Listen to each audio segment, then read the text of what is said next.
Going to start 5.1 called sequences. So the definition, so a sequence is a function whose domain is either all integers between two given integers or all integers greater than or equal to a given integer. So I think it's a lot easier to understand once you see it. So you'll have terms like this. We have a sub m, and then the next one's a sub m plus 1.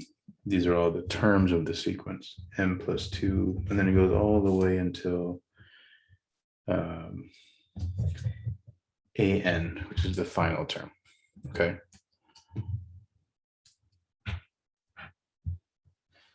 Okay, let me straighten this up. Cool. Okay. So let's do an example so you can see what I'm talking about. So, well, I guess right before, A1 denotes the first term.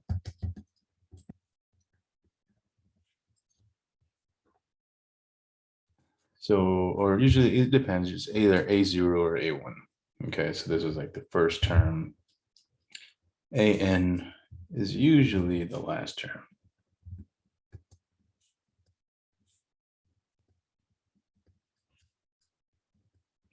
Or actually the rule, kind of like the formula. I think that's a better way to think about it. Okay. So for example, let's do the first example here. Example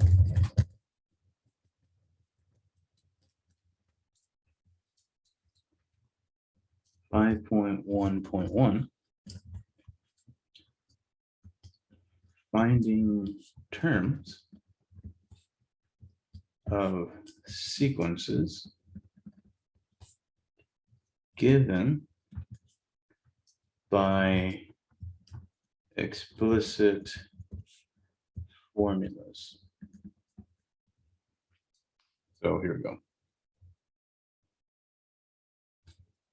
The example says define sequences A1, A2, A3, and B1, B2, B3 by the following.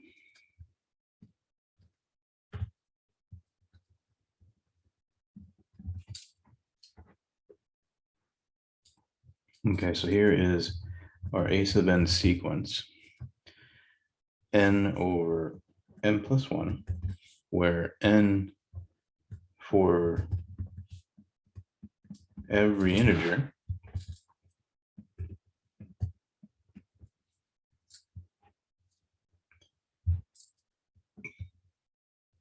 n greater than or equal to 1. So we'll call this part A.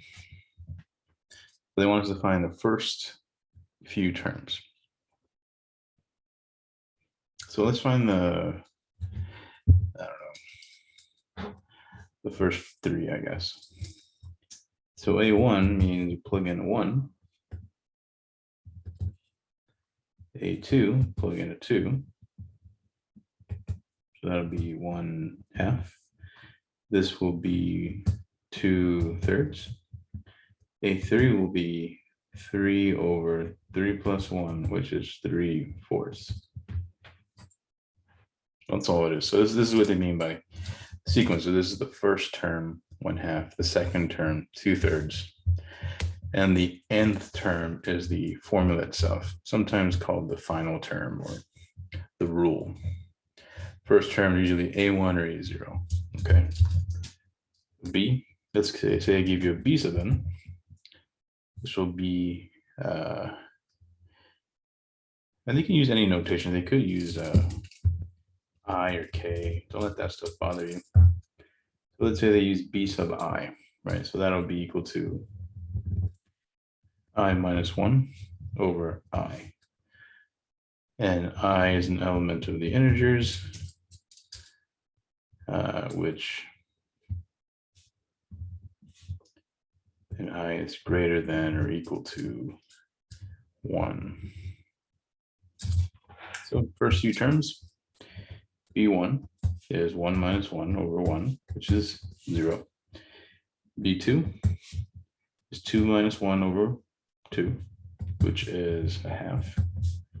B3 is 3 minus 1 over 3, which is 2/3. So these are some basic sequences. Oh, I forgot. This is supposed to be Z. Usually we use Z for integers.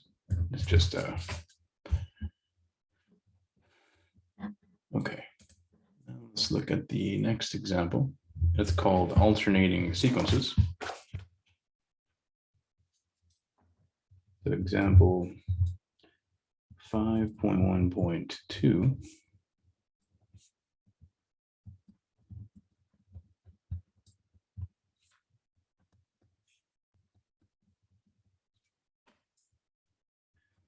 So compute the first 6 terms of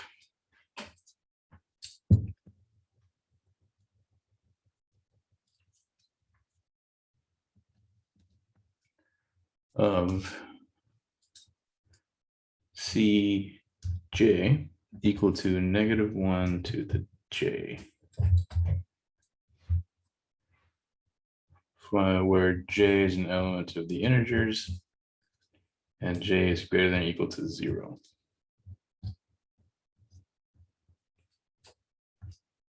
Okay, so first 6. So starts at 0, right? So 0 would be -1 to the 0, which is 1. C1 would be -1 to the 1, which is -1. C2 is -1 squared, which is 1. C3 be -1 cubed, which is -1. 1, 2, 3, 4, so 2 more. C4 is -1 to the 4th, which is still, so every time it's even is going to be positive, right? You see the pattern. Squares makes it a positive, fourths makes it a positive because they're even. And then the 5th term will be a negative. So this is called alternating because it goes from positive, negative, positive, negative, positive, negative. That's all there is when they say alternating sequence. All right, the next example is finding an explicit formula to fit the given initial terms. So basically, they're going to give you a bunch of terms, and you got to figure out what is the nth term, what is the formula that creates it. Okay, see how this formula here, the first line, creates these terms, right? So if I give you these terms here, 1, -4th, negative, actually it's positive, 1/9, -1/16, 1/25, -1/36. Okay, so what is the formula that's creating this? So it helps to think about this piece by piece. So this is my first term, second term, third term, fourth term, fifth term. Do these numbers somehow relate to this, right? So notice how it's going from positive to negative, positive, negative. So it's negative whenever it's even. So it'll be a little bit different from this one, right? Okay. So I know that -1 to the n plus 1. So at 1, this would be squared, which would make it positive. At 2, this would be 2 plus 1, which will be odd, which would be negative. So now I force it to be positive only for the odd numbers. So that's what we need. Now we got to see, okay, what else is going on? On the bottom, we have powers of squared numbers, right? 2 squared, 3 squared, 4 squared, 5 squared, 6 squared. So what we need to see, I'm going to write it out one more time here. So this is the same as saying 1 squared and then -1 alternating over 2 squared, +1 over 3 squared, negative over 4 squared, all the way till 6, right?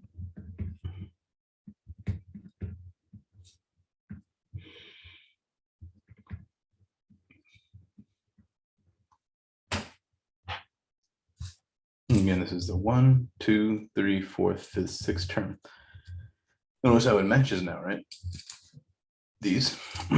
So I would say that the formula, which I'm going to decide to call a sub n, is going to be a -1 to the n plus 1 times, so this takes care of the alternating parts, times 1 over n squared.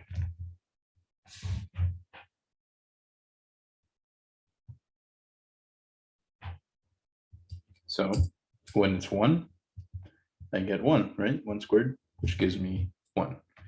When it's the second term 2, I get 2 squared, which is 4, but then this becomes negative. This is a 3, that's the third term, right? 3 squared is 9, and so forth. So this takes care, this takes care of the alternating, this takes care of the powers. So you need to make sure it works for, this formula works for all of them. You're basically creating your own little formula. Okay, now let's talk about summation notation. Some of you may have seen this in college algebra, but let's go through it like we've never seen it before. So if m and n are integers, mn is less than n, the symbol capital sigma goes from k equal to m to n. So these are the indexes. So we call k the index of the summation, m the lower limit. So this is like the beginning. This is the ending. Okay. So when you expand the sum, you go from m, right, the first term, then 1 more, then two more, then 3 more, all the way until the end, which we call n. This is called the expanded form. So this is technically a sequence. So a summation is adding the terms of a sequence. That's another way to think about this. Okay, so let's do an example using this, using summation so we can get used to the notation. Okay, so let's compute some summations. So part A, the summation from k equals 1, 2 to 5, from a to k, a sub k. So remember, that means you do the first term plus the second term plus the third term plus the fourth, all the way until the 5th term. That's what this is telling you to do. Usually these stand for something, or you have a formula there, but for now, let's just keep going. Part B, if it says the summation from k equal to 2 all the way until 2, well, that means you only have one term, right? A 2. It's kind of weird.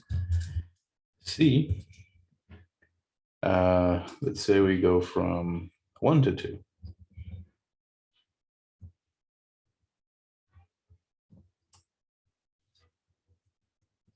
But they have a h sub 2k. So that means the first one would actually be 2 times 1. Second would be 2 times 2.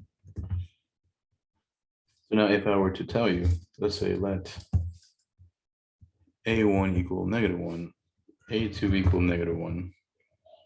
I'm sorry, let's just be -2 here. Let's say a3 is going to be 0, a4 is going to be 1, a5 is 2. So if I go back here, this will mean you have a number -1, right? This would mean you have -1 plus 1. And this one would mean you add all of them up. -2 plus -1 plus 0 plus 1 plus 2, which would be 0. I should probably put parentheses around stuff that has a negative symbol, just so it's not confusing, but I'm sure you guys understand that, right? But anyway, so that's what summation means. You add the terms up, and either you have the formula ahead of time, or you have to be given the terms in order to get an actual number.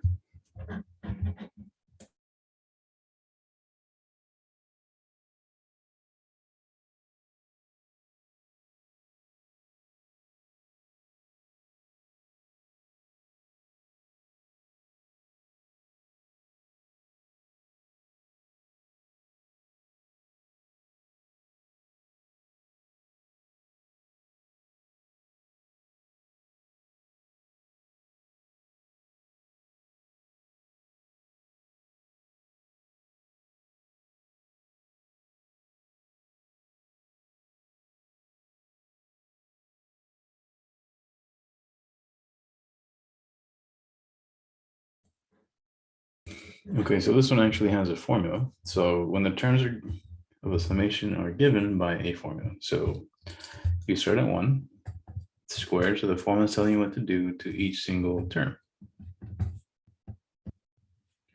all the way until 5, right? That's the ending point. That'd be 1 plus 4 plus 9 plus 16 plus 25. So that will be 4 plus 16 is 20, plus 10 is 30, plus 25, 55.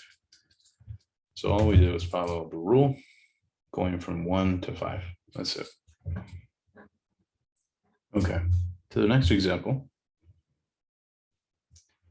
This is kind of similar to what we did with sequences. We had a pattern, and we try to figure out what is the rule for that pattern. So what is the rule for these sums, right? We got 1, 2, 3, all the way to n plus 1. On the bottom, we have n plus 1, n plus 2. Okay, so what is the rule?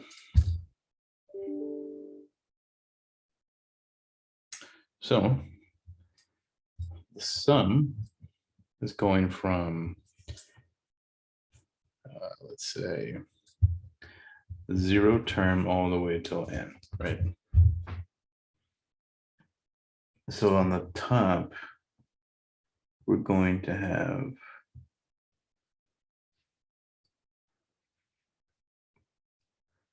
one, two, three.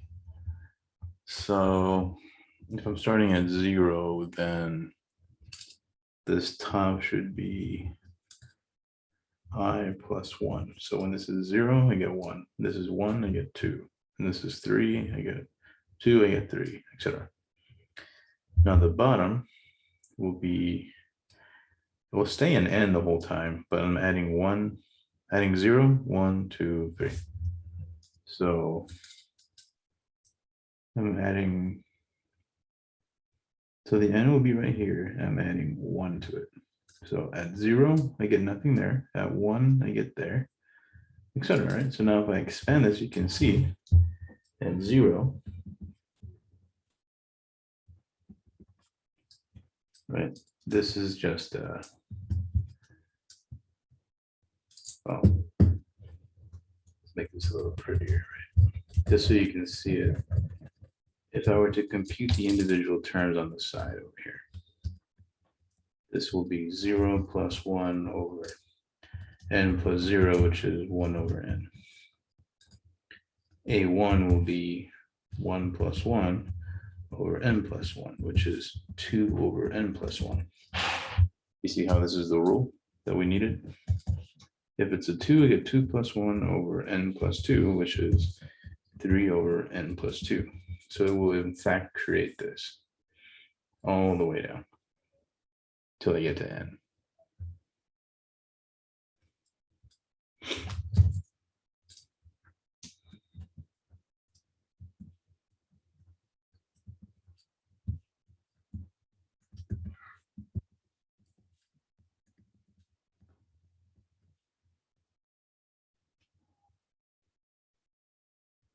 See? So we found the formula that will create a sum for those terms. Okay, for the next term, so using a summation and separating off a final term. So notice how this goes all the way to n, but I have an extra n plus 1 term. So what you do is basically picture it this way. You have 2 to the 0, which is the first one, 1, right, 2, all the way to 2 to the n, but then have one more. So that extra one can be combined in here as a sum from n plus 1, k equal to 0 of 2 to the k. So it's one way to combine these into one. I just add an extra index. One more, I guess, after the n, I go one further. Okay. Now, vice versa, we can write this guy and remove or separate the final term. So kind of how this one was originally, we can make this one be just like that. So this would become 1 over I squared. Sum notation. So the sum from I equals 1, so it still starts at the same place. But now I'm going to stop at n. So now I have an extra part here, 1 over n plus 1 squared. So basically, originally this incorporated all the way till n plus 1. This one now stops here. So if I were to expand this, right, this would be separate. So all of these right here, not including the last term, is now this part here. And this has been separated. So you can separate or combine terms or by adjusting the sequences. Okay, so now let's move on to product notation. So it is summation. I don't want to spend too much on product because it's the exact same thing, except you do products. So before we were adding the terms, right? Now we're going to be multiplying them. So when you see the capital pi instead of capital sigma, this means multiplying from n to n, where this is the formula or the rule, and you do multiply all the terms. That's really all you do. Like, for example,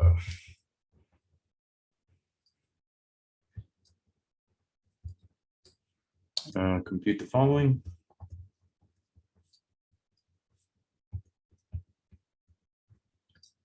Part A, so if they have the product, right, from 5, k equals 1 to 5, where the rule is just k, that means you multiply 1, 2, 3, 4, 5.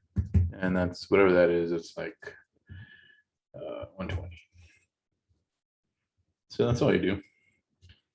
So product of from 1 from k equals 1 to 1, if you only have one of them, well, you only multiply the one time, right? That's kind of silly. Multiply times nothing, times itself, I guess. So very similar to like the other one. If there was only one term, well, you only add a single term. Okay. Here are some theorems you're going to need for summations and products. Might come up. The theorem 5.1.1. It's going to be, all right, so here's the theorem. So if am, comma, am plus 1, am plus 2, and similarly, bm plus 1, bm plus 2 are sequences of real numbers, and c is any real number, then the following holds true for n greater than or equal to m. So here are the formulas, basically, or properties. So if you had two series with the same indexes, you can just combine them into one series. If you multiply the series by some number, then you can just multiply the rule by that number and then attach it to every single term. Or vice versa, you could factor it out and do it later. That you could find the sum first and then times c. Similarly, if you have two products, you combine them into one big product. Okay. Now let's talk about another definition called factorials. Yeah, this may be familiar if you saw it in college algebra or statistics. So here we go.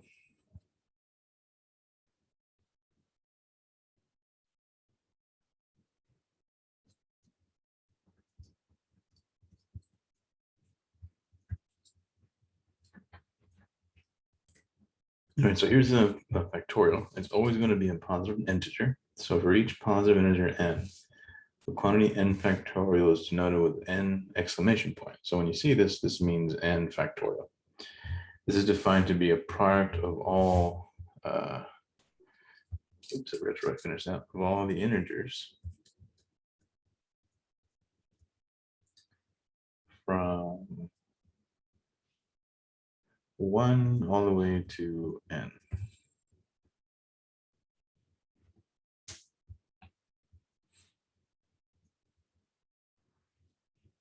Okay, so for example, if I have 4 factorial, that means 4 times 3 times 2 times 1. Right, you just find the product. So that would be what, 12, 24 times 1, 24. If I have 3 factorial, right, that would be 3 times 2 times 1, which is 6. That's all that means whenever you see factorials. Nothing fancy. You can do some math with these. For example, some simplification, I should say.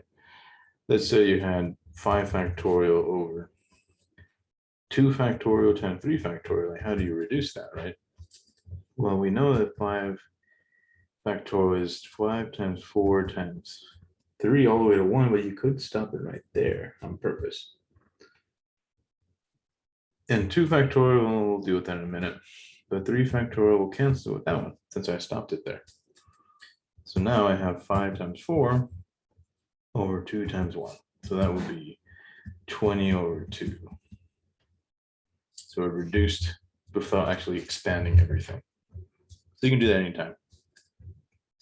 So if you had, let's say, 20 factorial over 18 factorial, well, I can stop at 18 and then cancel this 18. So this would become just 20 times 19, whatever that is, who cares? Anyway, so that's the basic idea for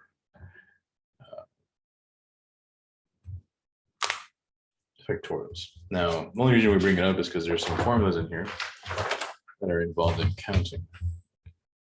So definition for,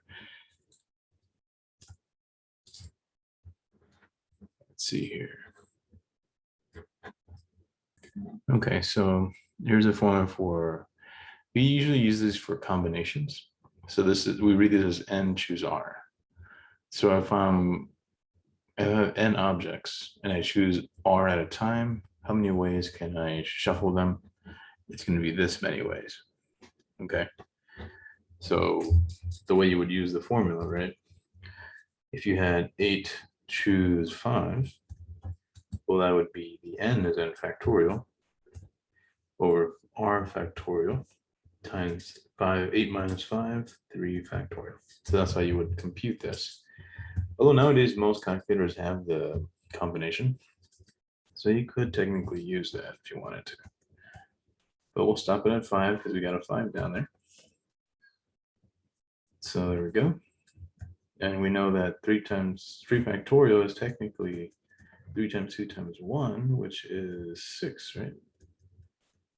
So 6 cancels that 6, and I'm left with 8 times 7. Okay, so let me pull out the calculator. Maybe the TI-84 or either one is right. I think any